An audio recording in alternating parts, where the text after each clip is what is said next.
Shreya always prefers to travel by bus on her route to her grandmother's house. At every bus stop during the journey, she observes new passengers boarding the bus and as well a bunch of people disembarking. She often wonders what journeys are each and every person going through in their lives.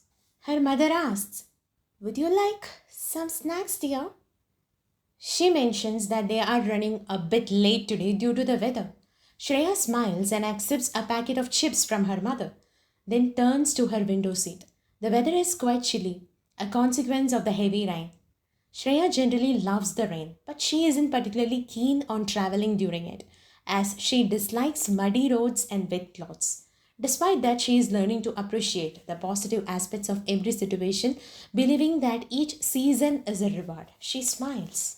With every encounter with the soft breeze, her curly hair starts to wave, and she smiles without a reason. Her father asks her, "What is making you so happy?" She replies, "Dad, it's our nature to be happy. Why do we need to set a date and time to be happy?" She smiles, and her father says, "Oh, come on, you would better be happy. Don't lecture me about the great wisdom of life right now. I can't escape you on this moving bus." He smiles. Shreya smiles back and says, "Your wish, Dad."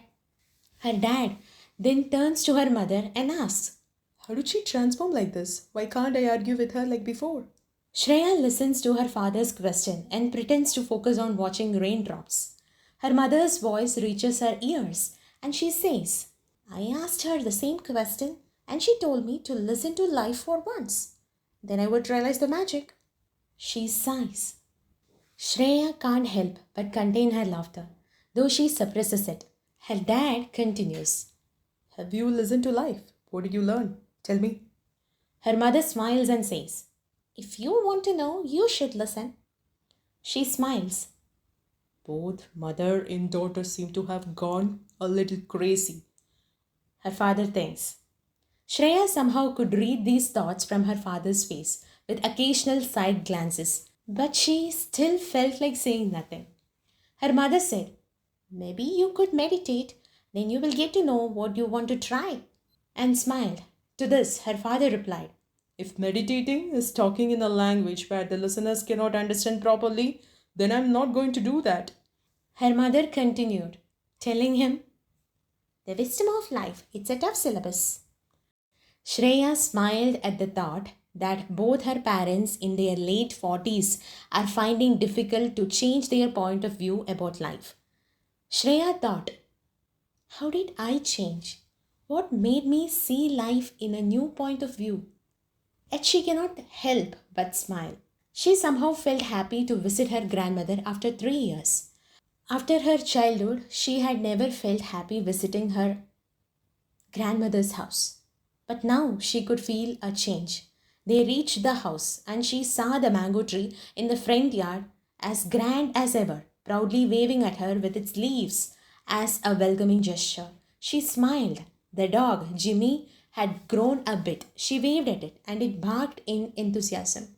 She turned her face to the left and the marigold flowers smiled at her with the blossoms. The soft breeze danced on them, making them welcome her. She smiled and got her luggage down, taking a deep breath. Suddenly, she saw two boys and a girl, her uncle's children. She used to play with them, and now the tallest one among them is Sanju, in his 10th grade. He came and hugged her, saying, "Do you really not miss us? How cruel you are." To which Dev answered, the second cousin, "Yet she's our lovely sister. Let's get her in." Suddenly, a hand from her left pulled Shreya. It was none other than the youngest daughter of her uncle, Nia, in her 7th grade. Known for her mischievous nature, according to her whole family, but she thinks it's her right. As they entered the house, Shreya hugged her grandmother. In her 70s, her grandmother is still healthy, except for a knee pain that she had developed a few years ago. Her sweet smile made Shreya feel guilty for not visiting her more often. But now she didn't feel like blaming herself. She saw her uncle and aunt both smiling warmly at her. She ran and hugged them both. Her uncle said, "Oh, our sweetheart is still mischievous." And they all smiled. Shreya was officially made a hostage by her cousins as punishment for not visiting them. Nia asked, "How could you forget to visit me?" "Means us. I was a small girl in my fourth grade the last time I saw you." And continued to think about complaining more. Suddenly, Shreya handed over homemade chocolates. Nia's eyes sparkled and she said to her brothers, "Come on, she is our sweet sister. She can be forgiven." Dev and Sanju exchanged glances with each other and Dev said, "Are you really our sister? Or did some irresponsible nurse switch you over with our beloved sister?" Suddenly, Nia lost all her thoughts and placed her chocolate safely on the table. She then started throwing four pillows straight at Dev while shouting, "Move, Sanju, let me hit that idiot." Dev ran away and Nia started to run after him by grabbing the water bottle. Shreya tried to stop her, but Nia yanked her hands and ran after Dev. Sanju and Shreya smiled. Shreya asked Sanju, "Isn't she cute?" Sanju nodded and said, "Yes, but not when pouring water over my completed record notebooks." He sighed and continued, "Side effects of having a younger sister." Shreya said, "Still, she is cute." Finally, Dev entered the room. He is in another shirt, probably drenched by Nia's water spill. His hair is slightly wet. Suddenly, Aunt entered the room with a towel and asked Dev to dry his hair. Her aunt hugged Shreya and asked, "How are you, sweetheart?" To which Dev replied, "She should be fine without a crazy younger sister to drown her in water." Sanju chuckled and said, "Dev, that's a good one." Aunt smiled and said to Shreya, "Every time they say that, but they can't live without their younger sister." To which Dev and Sanju responded, "Because we are grown ups, what do we have other than letting her go?" They both chuckled. Shreya started to smile widely and realized that she had missed a lot in 3 years. Still, she did not blame her and felt happy for the moment. Her aunt gestured to both of her sons to stop complaining and asked them both to bring Shreya down for dinner promptly at 8. To this, both the boys said, "Of course, Mom. It's already 7:45. We'll be coming right after you." Their mother looked like she wanted to punch them, but left with a smile. Dave continued, "You brought chocolates for Nia. What about us? What about me? Only me, because the science master must ask you for a comet or asteroid or at least a gateway to time travel." And he winked at Shreya. Shreya smiled and said, "Here you go." She handed him a box wrapped in yellow color gift paper. Dave opened it carefully and discovered the books. His eyes widened. Shreya had always noticed his interest in English literature. Dave cleared his throat and said, "Fine, I'll forgive you. Thank you." Shreya glanced at Sanju and he said, "You just have to inspire me." Shreya gave a confused expression. Dave said, "I've been hearing this for the whole week, but still, the science master hasn't told me what kind of inspiration he needs." "Sorry, you are in deep trouble." He winked at Shreya. Sanju said, "If you inspire me, I'll let you go this time without any punishment for not visiting us." Shreya, being optimistic, felt a deep urge to agree to this condition. Dave announced, "Oh, Shreya, come on. It's already 8. Let's eat and then we can return for our night talks." Everyone agreed to this. Shreya walked down the stairs and near the dining room, she saw her uncle and dad discussing some family matters, their smiles revealing their strong bond. Her grandmother was already sitting at the dining table, side hugging Nia, and she called Shreya to sit to the right. Dev and Sanju sighed together and said, "Grandma, not fair, you are partial. Why haven't we been given a chance to sit beside you?" To which the grandmother asserted, "Both of you are strong. You both need to protect my sweet little flowers." Pointing at both Nia and Shreya, Dev said, "Grandma, it's roses and thorns." Grandmother smiled and said, "Don't say so, dear." Nia, busy eating an apple, asked her grandmother, "Who is the thorn?" To which Dev answered, "It's you, little thorn." Nia threw her half eaten apple at him, but he moved aside. and the apple fell behind his back. Nia said, "Just missed it." Grandmother said, "That's enough," and asked Shreya about her college. While they were talking, she heard noise. It was none other than Rekha, a distant relative, whom Shreya couldn't easily forget.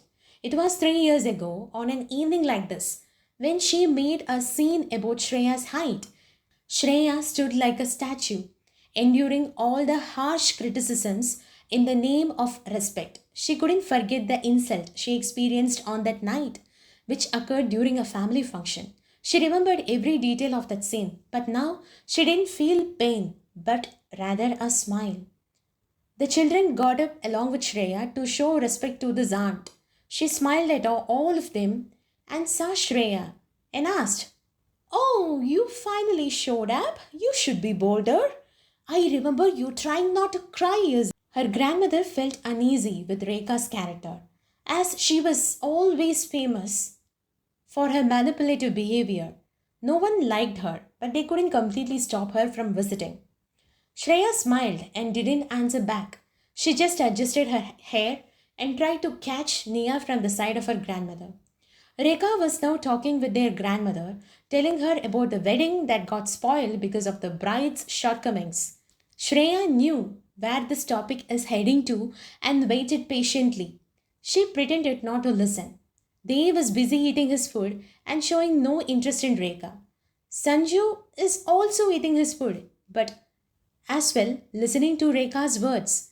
He remembered the day that Rekha mentioned. He was in his seventh grade, but he could still tell that Shreya, his cousin, was pretty upset and trying to remain calm. It wasn't easy for her.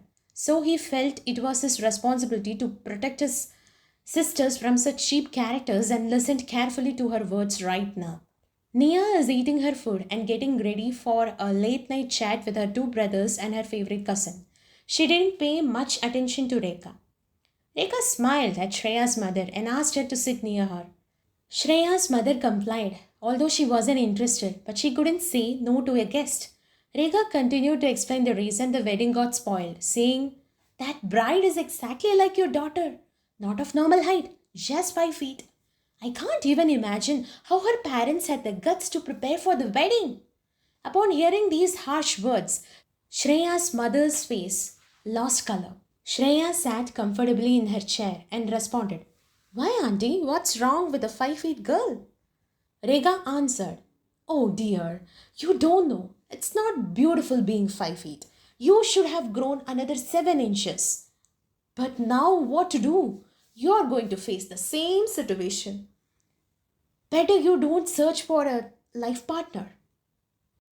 Shreya remained calm and replied, "Auntie, I of course will get married to the person who respects himself for the person he is, because such a person will know how to respect others. To be precise, they don't judge others as they don't judge them." Listening to all this, Sanju smiled and continued eating.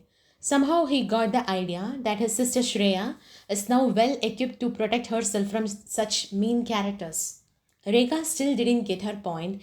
Shreya continued, "As you feel inferior yourself, you're trying to make others go through that same. Right, Auntie? I didn't know this fact, which is why I cried before 3 years. But now I know you have a psychological issue to casually body shame others. It's a disease and it could be cured, but you have to cooperate." Rega widened her eyes. Shreya's mother saw her daughter in a different light, which she often expected, but now materialized.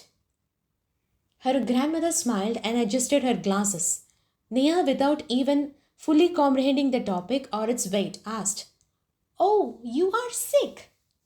That explains why you always complain about others. Don't worry, I'll have Dad to give you some money." Dev and Sanju smiled at their younger sister. Dev even gave Nia a thumbs up, to which Nia smiled widely. Rekha finally managed to say, "How could you behave like this? Don't you have respect for your elders?" Shreya smiled and asked her back, "Don't you have any responsibility as an elder, Auntie? How could you try to kill the soul inside a person by making them feel inferior?" Is this fair, Auntie? Rekha stood up from her seat and said, I can see that you are not going to be selected by any person to marry.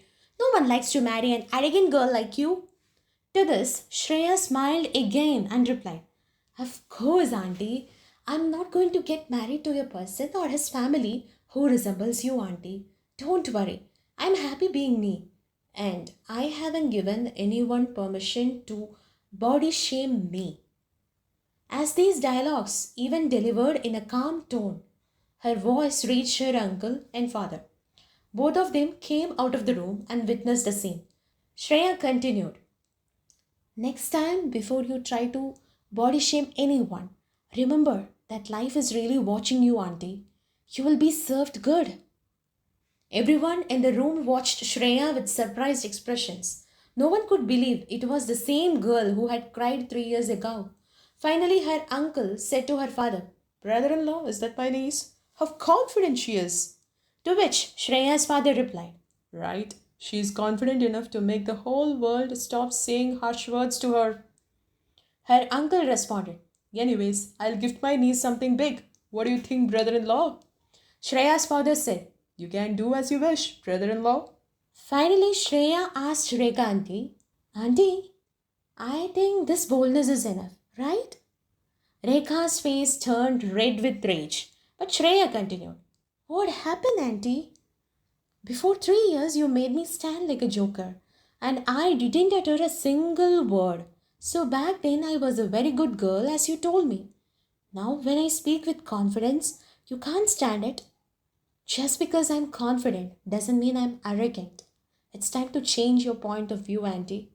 Shreya's body language and words didn't show any signs of rage.